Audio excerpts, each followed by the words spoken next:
Лешочкиот манастир, гордоста на Полошкиот крај, бил на работна трагедија. Наместо мир и празнична радост за Света Богородица, над селото се надвиснала сенка на крв и оган. Четата на прочуениот војвода Никола Панов Андреев, гостиварчето, сакала да присуствува на манастирскиот собир. Тие поминале низ дервентската клисура и ја нашле својата сигурна база кај даскалот Коце во селото Раотинце. Токму таму им се придружил и даскалот Тодор од Јелошник, кој добро ги познавал патиштата до Лешок. Ноќта пред празникот, четата тргнала тивко низ Слатинското поле. Се било мирно, се до местото наречено Калиново.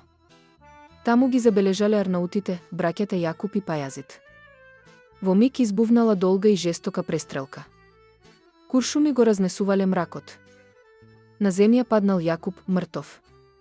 Неговиот брат Пајазит бил тешко ранет, а од македонската страна еден комита го положил својот живот.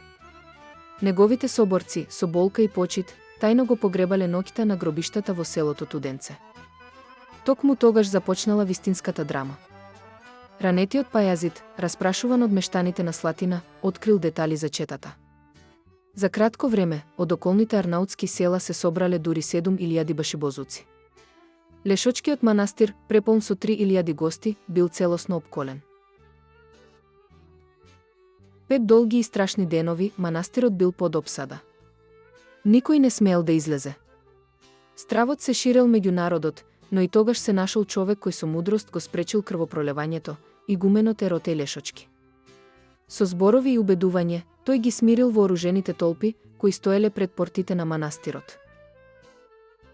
Конечно, пристигнала редовната османлиска војска, 2.000 пешадинци и 200 коњаници под команда на Али Беј Гали. По претресот на манастирот, тие го растуриле башибозукот и ја прекинале опсадата. Но мирот не дошол без жртви.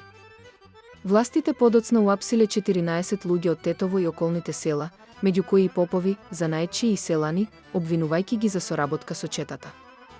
Нивните имиња останале забележани во архивите, а целата приказна ја потврдил комитата Филип Трифунов Лулков од Вруток, кој лично учествувал во тие драматични денови.